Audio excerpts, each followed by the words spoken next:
Hi, I'm Marina, and this is my sister Adrienne. We want to tell you a little bit about our trip to Belize on the sailboat Mayatla 2, owned by Andrew Gunson. What are we doing, Andy? We're sailing! We're sailing! I've been sailing with Andy for over a dozen years. And here we are. How much groceries are we packing? That's a lot of groceries. And my big dream was to have my sister and my niece join us. I'm back on the Mayatla. Yeah, last trip was our trip to the Galapagos. I can't believe it's been 10 years, but you know, between COVID, I think there was a tornado and damage and just life getting complicated in the way. It's always an issue with people trying to go cruising. But here we are, we're in Belize and we're going to take off tomorrow. Yes, and I haven't sailed for over 25 years, so it was quite an expectation to go there and a little bit of trepidation because you never know what you're getting yourself into. Hey Adrienne, how you feeling? So if I asked you for the two words that described your experience, what would you say? They would be exhilarating and of course terrifying. Like there were moments that was sheer terror going through me. Before we joined the boat, we spent a day in Belize City. Finally, we almost thought we didn't make it, we wouldn't make it, but we did. And here we are. So this is the place where we're staying.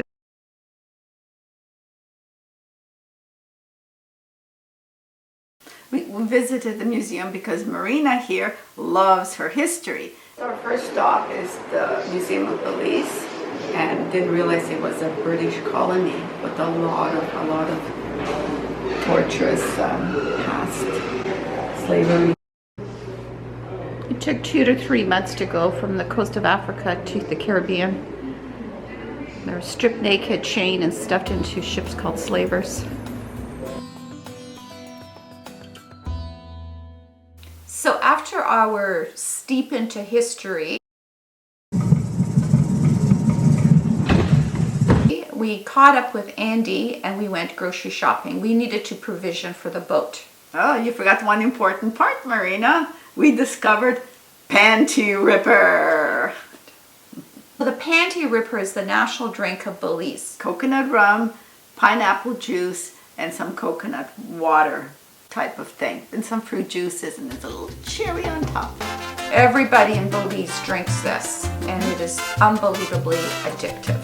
And we were no exception. We partake in that drink multiple times.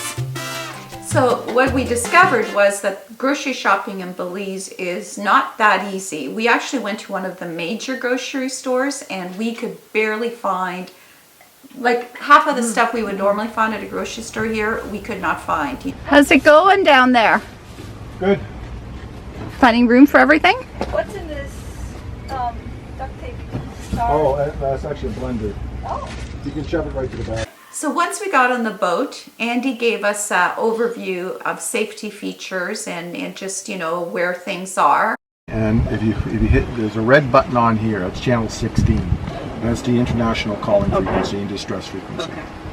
You push 16 and just call for help. Okay. Now this radio, you got to turn it on when we're sailing. I always leave it on. Okay. All right. I turned it on. It'll warm up here in just a second. Now we're staying at the Cucumba Marina, and he took us in the morning to go check out the lagoon. The saltwater lagoon, which is absolutely gorgeous. There's this pool and behind it is the open ocean. You get the breeze and there's an open bar. So after ordering a bucket of beer and taking a look at our surroundings, we basically mutinied, and Andy knew we weren't going that day. We were going to stay right there and enjoy the amenities of Cucumba. So with basically 100 degrees humidity, it's really hard to get your clothes to dry. So this was yesterday's laundry. Still wet, dripping, look. Oh my gosh. I know, I've got wet stuff too. So I'm going to put it up here. Yeah, wherever you can find it. Is there something you need to tell me? What's that? Is there something you need to tell me? Oh, wow. What is that? Potentially stingrays everywhere. Oh, huh. I'm Go. back on Okay, Cocker, I'll show you some in the water. So in the morning, we left on a high tide. And the reason why is because there's so little space in that marina to turn around. You got to do a 3-point turn.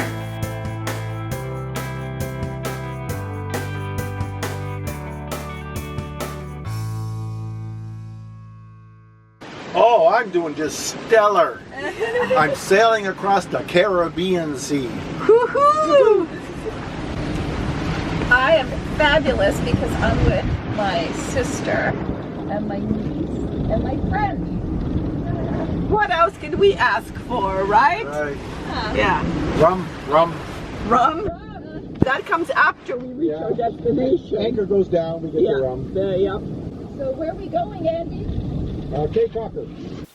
So Caye Caulker is split in half. There's the north side, which is a marine reserve, and then there's a south side where about 3,000 people live. And the south side has resorts, sandy beaches, tons of restaurants, and the most amazing experience that we've ever had happened there.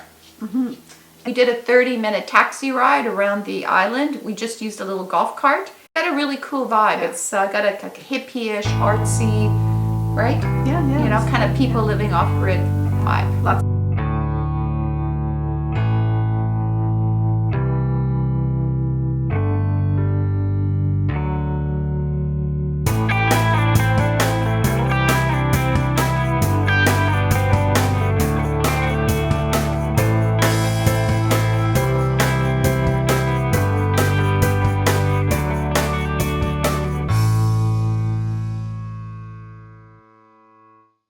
So at sunset, they feed the rays and they come to the beach and all of the people line up. And as the sun sets, we took off our shoes and we stood in the water and the rays glided over our feet.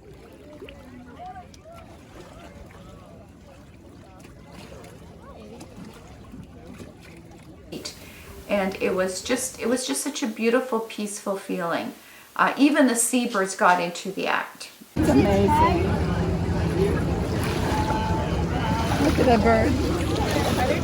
The bird I don't trust. The birds I don't trust. In the morning, we're getting ready to leave. And Andy went down below to start the engine and pull up the anchor and it's like, uh-oh, the engine wouldn't start. And that's when the issue started. Hey, hot, are we? Yeah, I see we're speechless. What's happening here? Let's see. And what is Andy doing?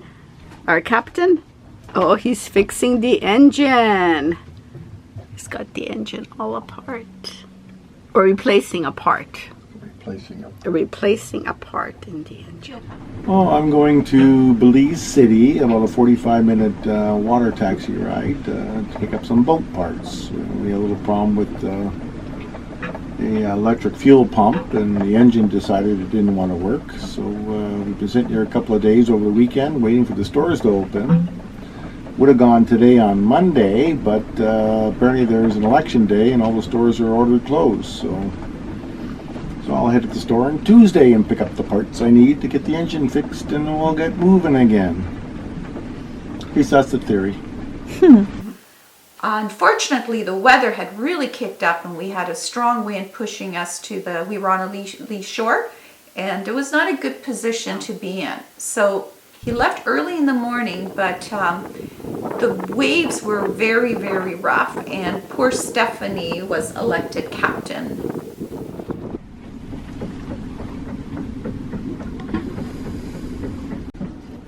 We'll call you as soon as we get shore. You get the my flashlight too, so you can do the double for your head.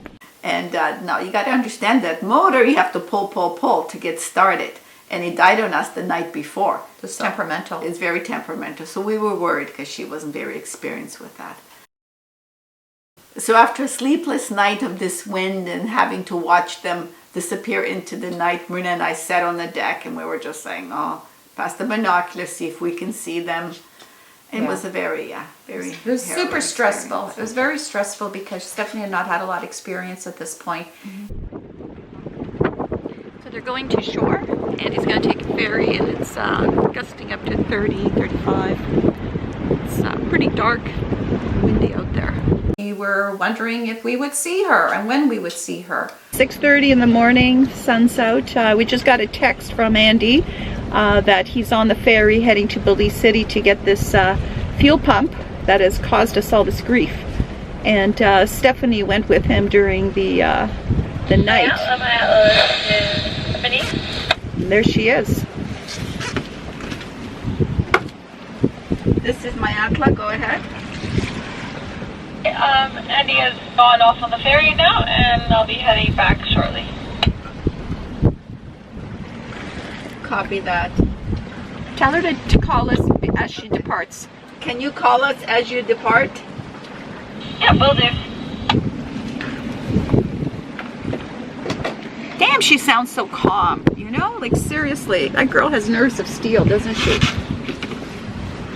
Well, Mama, you feeling any better? No, not until she's here. Yeah. And that tiny little dot over there is Stephanie making her way back to the boat.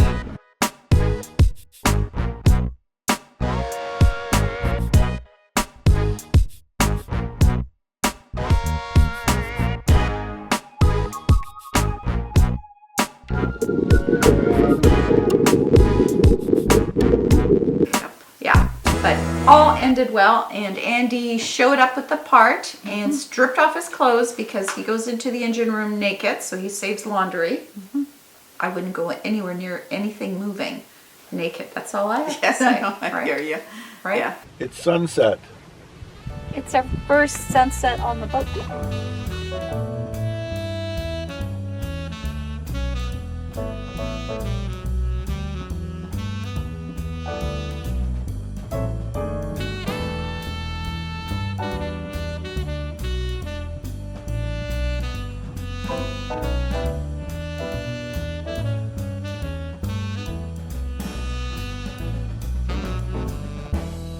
Anchored that night at Caye. We got there really late, and it was a beautiful, very beautiful, secluded anchorage. We were surrounded by mangroves, and manatees were swimming by us, and it was just a wonderful experience. However, we went to sleep with the hatches open, and mangroves equals mosquitoes. Mosquitoes. And because we're in such a hurry and it was really late at night, we didn't put the mosquito screen up there. So we got eaten alive. Like, we're talking about like 50 bites on the legs alone. They did, because they were in the V berth. I was midship, so they were like the bait. So the mosquitoes just went right in and ate them up. Okay. So in the morning, we pulled up our anchor and off we sailed to Turnef Atoll. Well, we have left Drowned Case, and we kept calling it the Drunken Case. So if you've seen posts that say Drunken Case, it's this one here. And we are underway. It's pretty calm. We only have the mizzen on, and Stephanie is at the helm. Turnef Atoll is a marine reserve, and it's right where the barrier reef is. And of course, the barrier reef in Belize is the second largest reef in the world. We're approximately 8 miles from Turnef Reef, or Turnef Atoll. We're hoping to do some snorkeling and scuba diving. Oh, good. Directly offwind, Yeah. upwind, I should say.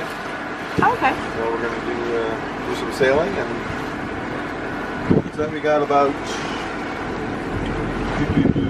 12 to 13 knots of wind. So we're going to be sailing hard in the wind to get to our destination. So you're gonna motor and sail? So Sail once motor? we get out of the channel, we're still in the shipping channel. It's a S-shaped channel cut through the reef. So once we get on the outside, we'll just pop the head sail and become a sailboat again. It's spectacular for diving and snorkeling, and the ecotourism there is the main draw. This is my job. I am the binoculars person, the lookout person. Oh, your job keeps changing. Yep, my job keeps changing, I know. So we went from deck fluff to galley winch to binocular, the eyeballs. Woo! Whoa! So what do you find the most stressful about being on the boat? I'm not going to say that. Why not? Because You know, it's not all fun. It's also, it's physically demanding, Yeah, right? you It's can go, hot, there's like- mosquito attacks. Yeah. I find it frustrating hitting my head all the time on the doors and Going to the head. and like not or like going to the head or like the port side here. Yeah. And I just always hit my head because I never realized how short things are where things drop off. Yeah. And then my bed as well, it's like this far from the ceiling, so I always like whack it when I turn. Aw. Any comments? I'm getting sleepy because all this rocking motion's making me sleepy. I know. Yeah.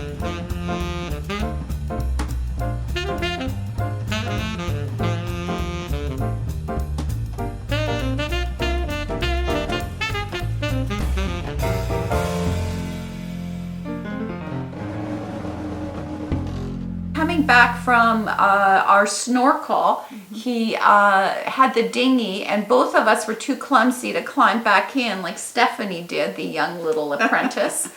So he threw us a line and basically towed us behind him back to the boat. Andy did a couple of training dives while Marina and I sat on the deck, partaking in a wonderful drink we invented called a Mayatla.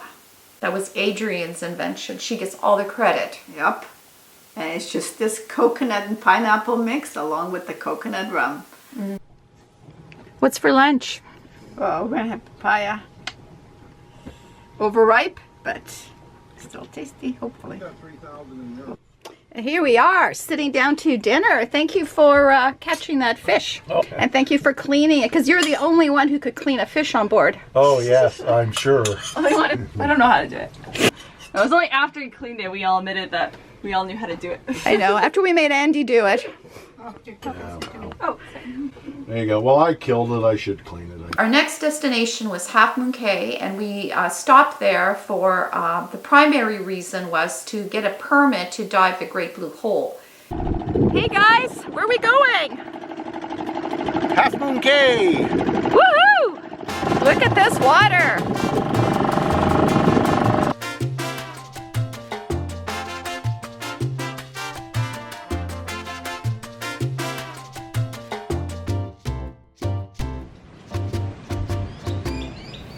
It has an amazing reserve where it has frigate birds with their inflating red chests, and it has red-footed boobies.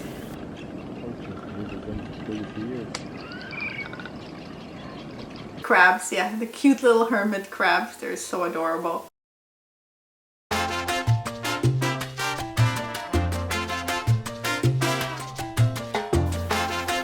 And we did a circumnavigation on foot of the island, which took, what, half an hour? It's very small and there's nobody there except for the ranger. Beautiful white sands, okay, little tide pools, and the ocean is the most spectacular ocean you'll ever see.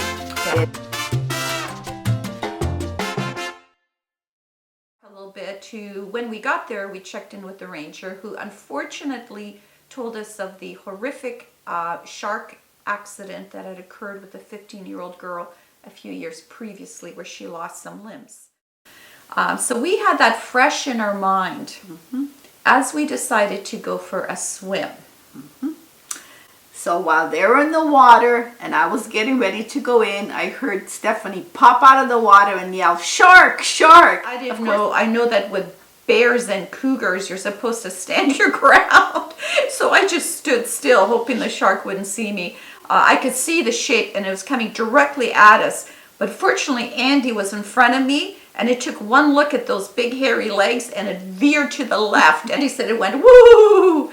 It was terrified of him more than we were of it. It was a little nurse shark. There was something about the shallow water and the turquoise color of it. You could see the sand. It was so shallow, I actually could have gotten off the boat and walked to the island. We just had like maybe a foot of water under our keel. But the big Caribbean moon came up, and it was hard to tell where the horizon was, where the sky and the ocean met. It was just, you felt like you were floating in space. But to make it even more spectacular, that night, it was a lunar eclipse. Yep, and we kept taking turns to go up there and looking at it. So I have to say that Half Moon Caye, to me, was the most beautiful island I've ever been on.